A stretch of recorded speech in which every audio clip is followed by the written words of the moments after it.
નમસ્કાર મિત્રો, યોગેન્દ્ર વ્લોગ્સમાં આપનું સ્વાગત છે। આજે એક નવા વિડીયો સાથે આપની સમક્ષ આવ્યો છું અને એ મહત્વનો વિડીયો આપના બાળક માટે છે। આરટીઈ રાઇટ ટુ એજ્યુકેશનનો કાયદો બાળકને મફત શિક્ષણનો અધિકાર જે સરકાર હેઠળ મળેલ છે, બંધારણ હેઠળ મળેલ છે, ત્યારે રાઇટ ટુ એજ્યુકેશન હેઠળ અત્યારે પ્રવેશ પ્રક્રિયા ચાલુ થવાની છે। ધોરણ 1 થી લઈને 8 ધોરણ સુધી બાળકને ગુજરાતી મીડિયમ અને ઇંગ્લિશ મીડિયમમાં મફત શિક્ષણ સરકાર આપે છે। તેની માહિતી લઈને આવ્યો છું। આ માહિતી છેક સુધી જોવા માટે અમારી ચેનલને લાઈક કરો, શેર કરો અને સબસ્ક્રાઈબ કરો। તો મિત્રો, 2026-27 આરટીઈ રાઇટ ટુ એજ્યુકેશનના કાયદા હેઠળ પ્રવેશ પ્રક્રિયા ટૂંક સમયમાં ચાલુ થવાની છે। તો આ પ્રવેશ પ્રક્રિયામાં આપના બાળકને શું શું એમાં ફાયદો થવાનો છે તેની વાત કરીએ તો આપના બાળકને જ્યારે આ આરટી હેઠળ પ્રવેશ મળે છે ત્યારે સરકાર 1 થી 8 ધોરણ સુધી એને મફતમાં ભણાવે છે। એ કોઈ પણ સ્કૂલ હોય પ્રાઇવેટ, તમારા વિસ્તારમાં નજીકમાં કોઈ પણ પ્રાઇવેટ સ્કૂલ આવેલી હોય, એ ઇંગ્લિશ મીડિયમ હોય કે ગુજરાતી મીડિયમ, તેમાં સરકાર 1 થી 8 ધોરણ સુધી સરકાર તદ્દન મફત ભણાવતી હોય છે। તો આ આપના બાળકને પહેલા ધોરણથી લઈને 8 ધોરણ સુધી ભણાવવા માટે આપણે શું કરવાનું છે, કઈ કઈ કાર્યવાહી કરવાની છે, તેનો આ મહત્વનો વિડીયો છે। તો મિત્રો, વાત કરીએ તો આરટીઈ રાઇટ ટુ એજ્યુકેશન શિક્ષણનો કાયદો, એમાં ધોરણ 1 થી લઈને 8 ધોરણ સુધી આપને આપના બાળકને સરકાર તદ્દન મફત ભણાવવાની છે। તેમાં આપે આમાં ફોર્મ ભરવાનું હોય છે, એ ઓનલાઈન ફોર્મ ભરવાનું હોય છે। એક વેબસાઇટ છે, વેબસાઇટની લિંક મારા વિડીયોના અંદર આપને મળી જશે। ડિસ્ક્રિપ્શનમાં પણ આ વિડીયોની લિંક આપને જે લિંકમાં ફોર્મ ભરવાનું છે એની લિંક પણ હું નાખી દઈશ। તો મિત્રો, ધોરણ 1 થી 8 સુધીનો તમામ શિક્ષણનો ખર્ચ સરકાર ઉપાડે છે। બીજી વાત કરીએ તો કોઈ પણ ખાનગી સ્કૂલમાં પ્રવેશ મેળવવો હોય, આપને લાગે કે મારે આ નજીકની સ્કૂલ છે, આ પ્રાઇવેટ સ્કૂલમાં મારે મારા બાળકને મૂકવો છે, તો સરકાર આમાં પ્રવેશ આપે છે। બીજી વાત કે તમારે જો ગુજરાતી મીડિયમમાં મૂકવો હોય તો ગુજરાતી મીડિયમ અંદર સિલેક્ટ કરવાનું હોય છે। જો આપને ઇંગ્લિશ મીડિયમમાં મૂકવું હોય તો ઇંગ્લિશ મીડિયમ સિલેક્ટ કરવાનું હોય છે। તો આમાં જ્યારે આપ પ્રવેશ મેળવો છો, પ્રવેશ મેળવ્યા બાદ સરકાર આપના બાળકનું એકાઉન્ટ ખોલાવવાનું હોય છે, ત્યારે બાળકના એકાઉન્ટમાં જે પણ તમે ખર્ચો કરેલો હોય, યુનિફોર્મ, આપની ચોપડીઓને લઈને તમામ ખર્ચ સરકાર એમાં આપના એકાઉન્ટમાં તમામ ખર્ચો નાખી દેવામાં આવે છે, આપના એકાઉન્ટમાં જમા થઈ જાય છે।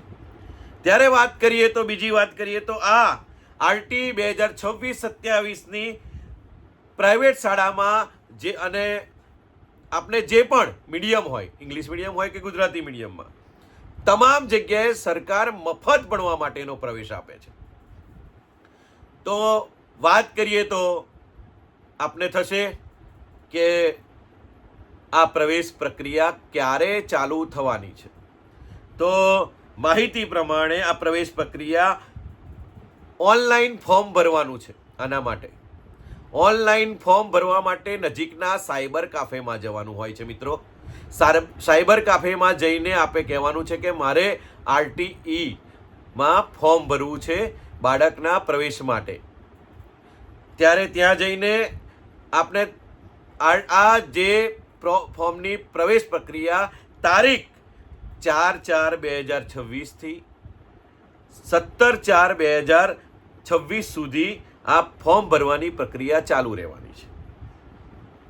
તો આપને થશે કે સાયબર કાફેમાં તો અમે જવાના છે, ફોર્મ કેવી રીતે ભરવાનું? તો એ સાયબર કાફેવાળો એ લિંક ખોલીને, એમની પાસે લિંક હોય છે, એ લિંક ખોલીને તમને તમામ પ્રક્રિયા જે આ પ્રવેશની પ્રક્રિયા પૂર્ણ કરીને ફોર્મ ભરીને રેડી કરીને આપી દેશે. આ ફોર્મ ભરીને જરૂરી ડોક્યુમેન્ટની વાત કરીએ કે ફોર્મ ભરવા જઈએ તો અમે ડોક્યુમેન્ટ કયા કયા લઈ જઈએ. તો ફોર્મ ભરવા જાઓ તો આપને આપના બાળકનો જન્મનો દાખલો લેવાનું ભૂલવાનું નથી. જન્મના દાખલાની ઝેરોક્સ લઈને જવાનું છે, ઓરિજિનલ લઈને પણ જવાનું છે. બીજું કે બાળકનું આધાર કાર્ડ, માતા પિતાનું આધાર કાર્ડ, બાળકની અથવા વાલીની બેંકની પાસબુકની ઝેરોક્સ, વાલીનો આવકનો દાખલો, બાળકના પાસપોર્ટ સાઇઝનો ફોટો, વાલીનો જાતિનો દાખલો. જો આ જાતિનો દાખલા વિશે વાત કરીએ તો કોઈ પણ અનુસૂચિત જાતિ કે જનજાતિ કે ઈડબ્લ્યુએસમાં આવતા હોય તો તમારે જાતિનો દાખલો લેવાનું નથી ભૂલવાનું. કારણ કે તમારો અમુક કોટા નક્કી કરેલો હોય છે સરકારમાં કે અમુક જાતિના અનુસૂચિત જાતિમાં હોય ત્યારે એને અમુક પર્સન્ટેજ ફાળવેલા હોય છે, તેને પ્રથમ પસંદગી કરવામાં આવતી હોય છે. તો જાતિનો દાખલો, તમારા પોતાનું ઘર હોય તો એનું લાઇટ બિલ, પાન કાર્ડ, આ તમામ પુરાવા લઈને સાયબર કાફેમાં જવાનું હોય છે. તો આ હતી આ ડોક્યુમેન્ટની વાત. તો આ ડોક્યુમેન્ટ, તમામ ડોક્યુમેન્ટ લઈને આપણે જવાનું છે. અને આરટીના ઓનલાઈન ફોર્મ ભરવા માટે બાળકની જન્મ તારીખ મહત્વની હોય છે.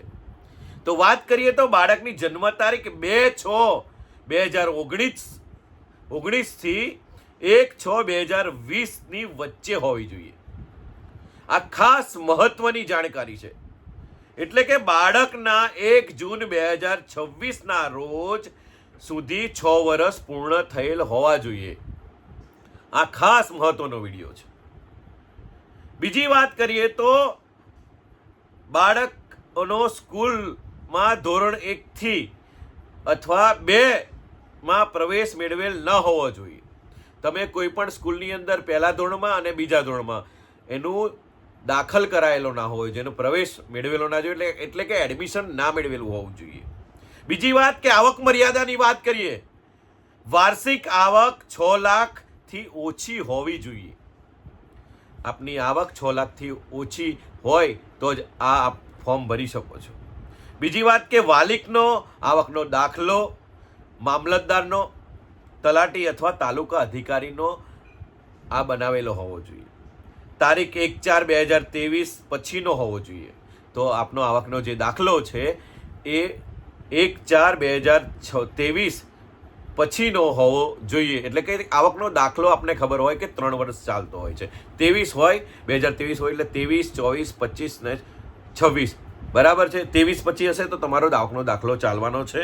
એટલે આ હતી આરટી, રાઇટ ટુ એજ્યુકેશન. આપના બાળકને ઇંગ્લિશ મીડિયમ કે ગુજરાતી મીડિયમમાં મૂકવા માટે, મફત ભણાવવા માટેની પ્રક્રિયા.